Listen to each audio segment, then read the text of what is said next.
Today we are going to learn the difference between vested and contingent interest. अब जब आप transfer property act पढ़ रहे होगे, बहुत सारे सेक्शन में आपने इंटरेस्ट वर्ड सुना होगा.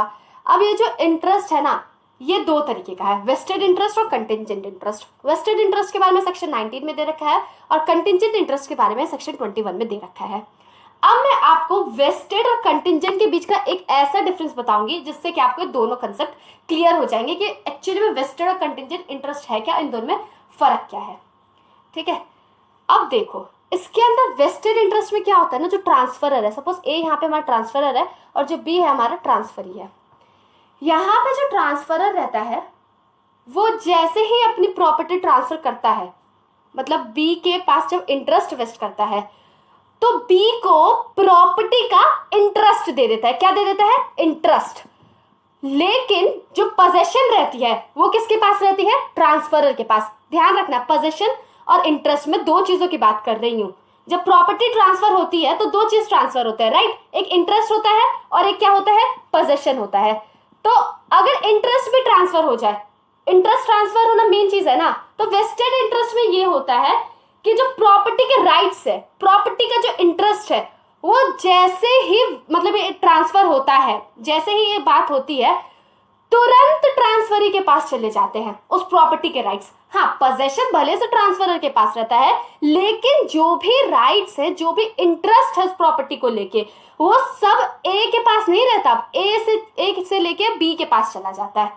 ठीक है, ये होता है हमारा वेस्टेड इंटरेस्ट. अब आप एक बात देखो, इसमें भी वेस्टेड और कंटिंजेंट में दोनों एक चीज कॉमन है. एक चीज कॉमन क्या है? कंटिंजेंट में भी आप प्रॉपर्टी तभी के तभी एंजॉय नहीं कर सकते. ठीक है, वेस्टेड में भी आप तभी के तभी एंजॉय नहीं कर सकते. दोनों किसी इवेंट के होने ना होने पे डिपेंड करता है. पर पता है फर्क कहां आ जाता है? वेस्टेड इंटरेस्ट में जिस इवेंट पे डिपेंड करता है वो इवेंट फिक्स रहता है कि होगा ही होगा. जैसे किसी पर्सन की डेथ, तो ये तो सिचुएशन फिक्स ही है ना, तो मतलब तय है कि उस पर्सन के पास जो है प्रॉपर्टी का पोजेशन भी चला जाएगा. इंटरेस्ट तो गया ही गया है, पोजेशन भी चला जाएगा. बस कुछ समय की बात है, एक इवेंट जो है स्पेसिफाइड फ्यूचर इवेंट जब हो जाएगा तो उसके पास उसका पोजेशन भी चला जाएगा. लेकिन वहीं पे अगर हम लोग कंटिंजेंट की बात करें, उधर जो सिचुएशन है मतलब फिक्स नहीं है कि हम कहें कि चला ही जाएगा इंटरेस्ट, नहीं, डिपेंड करता है. क्या पता जा भी सकता है, नहीं भी जा सकता. जिस सिचुएशन पे कंटिंजेंट इंटरेस्ट डिपेंड कर रहा है ना, कंटिंजेंट इंटरेस्ट के थ्रू जो ट्रांसफर हो रहा है, वो सिचुएशन फिक्स नहीं है, हो भी सकती है या नहीं भी हो सकती है.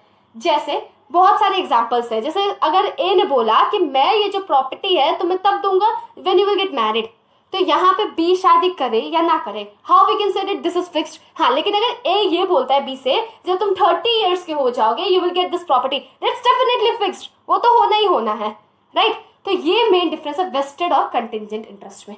तो अब पॉइंट वाइज इनको देखते हैं. वेस्टेड इंटरेस्ट में क्या होता है? जैसे ही प्रॉपर्टी ट्रांसफर होती है, क्या होता है, जो प्रॉपर्टी का इंटरेस्ट रहता है, प्रॉपर्टी राइट्स रहते हैं, वो तुरंत ट्रांसफरी के पास चले जाते हैं.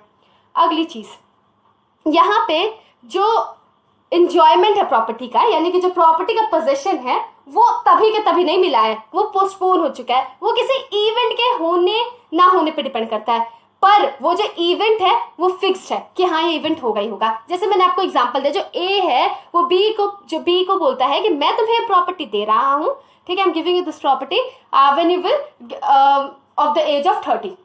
ठीक है, तो अब यहाँ पे इंटरेस्ट तो दे दिया, लेकिन जो प्रॉपर्टी का पोजेशन है वो बी के पास कब चला जाएगा? जब बी 30 ईयर्स का हो जाएगा.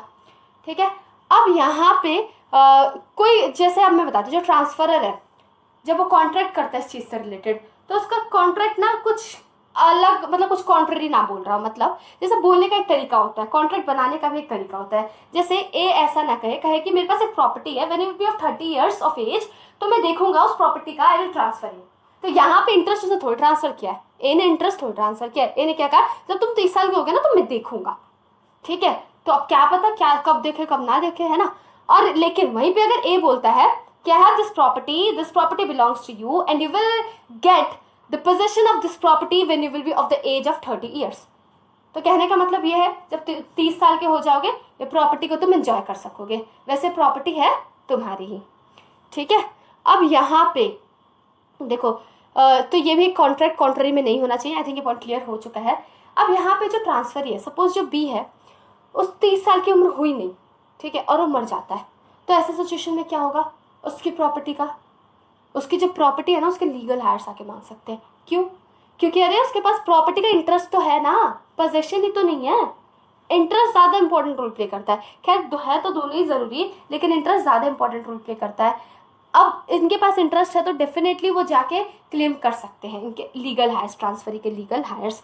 और अगर जो बी है वो 30 साल की उम्र का नहीं होता, ठीक है, अब वो 25 साल की उम्र का रहता है, किसी से कॉन्ट्रैक्ट कर लेता है, कहता है कि मैं जब 30 साल का हो जाऊंगा ना, प्रॉपर्टी मेरे पास आ जाएगी, अब इसका इंटरेस्ट है मेरे पास इसका वेस्टेड इंटरेस्ट है, जब मैं 30 साल का हो जाऊंगा प्रॉपर्टी मेरे पास आ जाएगी, तो तुम प्रॉपर्टी ले लेना। तो ऐसे सिचुएशन में क्या है, ये जो कॉन्ट्रैक्ट किया था बी ने वो वॉइड होगा कि वैलिड? वैलिड होगा। क्यों? क्योंकि बी के पास तो इंटरेस्ट है ना उस प्रॉपर्टी का। तो कहने का मतलब ये है, जिस प्रॉपर्टी पे वेस्टेड इंटरेस्ट होता है, ट्रांसफर से चाहे तो ट्रांसफर भी कर सकता है। अब देखते हैं कंटिंजेंट इंटरेस्ट, जो कि section 21 of transfer property act के अंदर दे रखा है। इसमें ये जो इंटरेस्ट है वो तो जाता नहीं है, सीधी सी बात है, ना इंटरेस्ट जाता है ना ही पोजेशन जाता है। जैसे भी आपने वेस्टेड इंटरेस्ट में देखा कि इंटरेस्ट भी चला जाता है, पोजेशन भी चला जाता है, लेकिन यहाँ पे कंडीशन के ऊपर डिपेंड करता है। अब ये जो कंडीशन है ना, यह कंडीशन अनसर्टेन है। सपोज ए बी से अग्रीमेंट करता है कि मैं तुम्हें प्रॉपर्टी तब दूंगा when you will get married, तो ये क्या है, अनसर्टेन है, क्या पता ही विल गेट मैरिड और नॉट। या फिर ए कहता है बी से कि मैं तुम्हें प्रॉपर्टी तब ट्रांसफर करूंगा when you will get a job, तो क्या ये फिक्स इवेंट थोड़ी है, इट डिपेंड्स। तो यहाँ पे कंप्लीटली ये डिपेंड करता है एक अनसर्टेन इवेंट पे। तो चांसेस है या तो जो प्रॉपर्टी है, मतलब जो इंटरेस्ट है वो मिल जाएगा, ठीक है, या तो नहीं मिलेगा। लेकिन वेस्टेड इंटरेस्ट में फिक्स था मिलना है, ठीक है, उसको तय थे बात की मिल जाएगा। और अगर वो इंसान मर जाता है ट्रांसफरी, तो क्या होगा, उसके लीगल हायर्स को मिल जाएगा। लेकिन इसके अंदर ऐसा नहीं है, यहाँ पे ट्रांसफरी मर गया और सपोज इवेंट होता नहीं है, सपोज ऐसा था उसने ये बोला कि when you will get job, ठीक है, जॉब मिलने से पहले ही वो मर जाता है, तो ऐसे सिचुएशन में उसके लीगल हायर्स जो है ट्रांसफर के, वो आके क्लेम नहीं कर सकते। तो ये जो कॉन्ट्रैक्ट होगा, है ना, जो अग्रीमेंट होगा, वो क्या हो जाएगा, इनवैलिड हो जाएगा। और वेस्टेड इंटरेस्ट में हेरिटेबल राइट्स है, मतलब उसे हेरिट कर सकते थे लीगल हायर्स, लेकिन इसके अंदर जो है हेरिटेबल राइट्स नहीं है।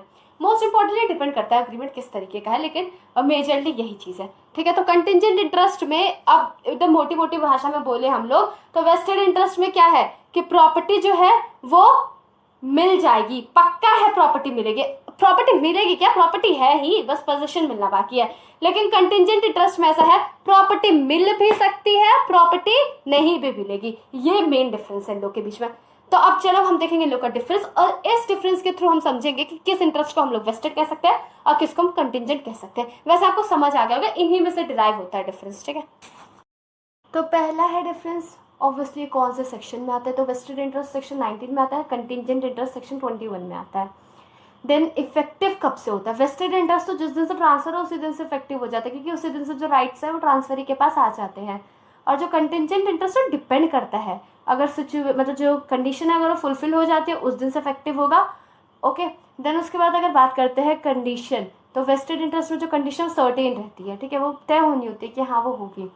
और कंटिंजेंट इंटरेस्ट में अनसर्टेन है, हो भी सकती है और नहीं भी हो सकती है, उसी के ऊपर डिपेंड करता है कि जो प्रॉपर्टी है वो ट्रांसफरी के पास जाएगी या नहीं जाएगी। अच्छा, अगर ट्रांसफरी की डेथ हो जाती है तो जो वेस्टेड इंटरेस्ट है उसमें कोई फ़र्क नहीं पड़ता, ठीक है, उसके लीगल हायर्स आके क्लेम कर सकते हैं। कंटिंजेंट इंटरेस्ट में तो पूरा का पूरा पर्पस डिफीट हो जाता है, अगर ट्रांसफरी ही मर गया तब तो ख़त्म, कुछ नहीं होगा उस प्रॉपर्टी का, उसके बाद फिर नहीं मिलेगी। और उसके बाद बात करें ट्रांसफरेबल की, तो ऑब्वियसली वेस्टेड इंटरेस्ट तो बिना किसी डाउट के ट्रांसफरेबल, लेकिन कंटिंजेंट इंटरेस्ट जो है वो डिपेंड करता है किस तरीके का अग्रीमेंट है, तो ट्रांसफरेबल हो भी सकता है नहीं भी हो सकता है, इसमें से एक टिक है और एक क्रॉस है, ठीक है। और अगर बात करें हेरिटेबल, तो डेफिनेटली वेस्टेड इंटरेस्ट हेरिटेबल है और ये हेरिटेबल नहीं है। अब देखते हैं कुछ case laws, please ignore my bad hand writing. तो पहला केस है शशिकांता। इस केस में क्या हुआ था, कोर्ट ने जो वेस्टेड इंटरेस्ट और कंटिंजेंट इंटरेस्ट उसके बीच का डिफरेंस बताया। इसमें ये बताया कि जो वेस्टेड इंटरेस्ट रहता है उसके अंदर जो immediate right of present enjoyment मिलता है, या फिर प्रेजेंट में राइट मिलता है कि हम फ्यूचर में उस प्रॉपर्टी को एंजॉय कर सके। नहीं समझे, कहने का मतलब ये है, या तो तुरंत के तुरंत राइट मिल जाएगा कि अब आप एंजॉय कर सकते हो उस प्रॉपर्टी को, या फिर अभी राइट मिलेगा लेकिन आप एंजॉय कब करोगे, फ्यूचर में। ये हो गया हमारा वेस्टेड इंटरेस्ट। और कोर्ट ने ये बात बोली कि लेकिन अगर कोई ऐसी कंडीशन लगा दी जाती है जो कि अनसर्टेन है, पता नहीं होगी भी कि नहीं भी होगी, तो उसे हम लोग कंटिंजेंट इंटरेस्ट कहते हैं। ठीक है। और दूसरा केस है, इस केस में क्या होता है कि इसमें ट्रांसफरर रहता है, वो प्रॉपर्टी ट्रांसफर करता है ट्रांसफरी को, और ये कहता है कि जो प्रॉपर्टी है तुम इसे एंजॉय तब कर पाओगे, गिफ्ट डीड देता है बेसिकली ट्रांसफरर, और ट्रांसफरी से कहता है तुम इसे एंजॉय सिर्फ और सिर्फ तब कर पाओगे व्हेन ही विल डाई, मतलब जब ट्रांसफरर मर जाएगा, ठीक है, तब ट्रांसफर इस प्रॉपर्टी को एंजॉय कर सकता है, गिफ्ट डीड ऐसा था। तो इसे हम लोग वेस्टेड इंटरेस्ट बोलेंगे। क्यों? क्योंकि जो ट्रांसफरी है उसके पास अभी भी तो इंटरेस्ट है ना। यहाँ ये होगा उसके पास पोजीशन तब आ जाएगी जब ट्रांसफरर मर जाएगा। तो गिफ्ट डीड यहाँ पे जो था ये वैलिड था, और जो ये इंटरेस्ट था वो कैसा इंटरेस्ट था? वेस्टेड इंटरेस्ट था। So thank you for watching this video. If there's any doubt, do mention in the comment box. I'll try to help you.